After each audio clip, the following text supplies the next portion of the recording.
If you've ever sinned since you became a Christian, put up your hand. If you've ever done some bad sins since you became a Christian, put up your hand. Some people are, bad sin was bad. Every sin is bad. Every sin is bad. If you ever sinned a sin that when you sinned, you thought, God cannot forgive you. Put up your hand if you've ever. Now listen to this. Whatever that sin is, God is so reckless in his love that, listen to this, before you sin the sin, he had forgiven it. He had already paid the price that, look, when they sin this sin, I've put down a deposit. That anytime they sin the sin, they are forgiven. Now listen to this.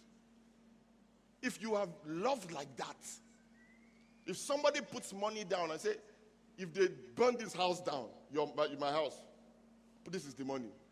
If they destroy my car, this is the money down. If they do this, if they kill any of my children, you know what? This is the money for the burial. Will you now say, okay, children, line up. All of you. You. Okay, go bury him. This house, burn it. Will you do that? The person's kindness will compel you, constrain you not to sin. That if this person has been this good to me, with the recklessness of their love, no, I'm going to take care of this house. You know, and that was what God expected from Israel.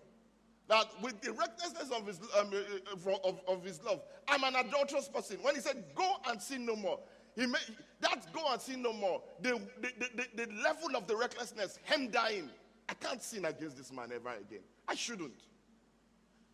It is important to know that everyone is forgiven, but only a few know that they are. You see, this is perhaps maybe one of the most important parts of this message.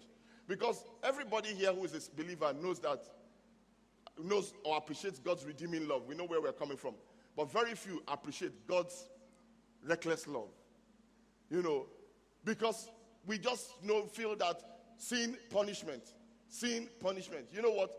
I don't know what it is you've done. Even if it doesn't seem like I've forgiven you, God has forgiven you.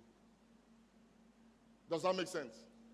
Because I'm human and I'm not yet perfect. I'm in progress. God has forgiven you. It is important to know that.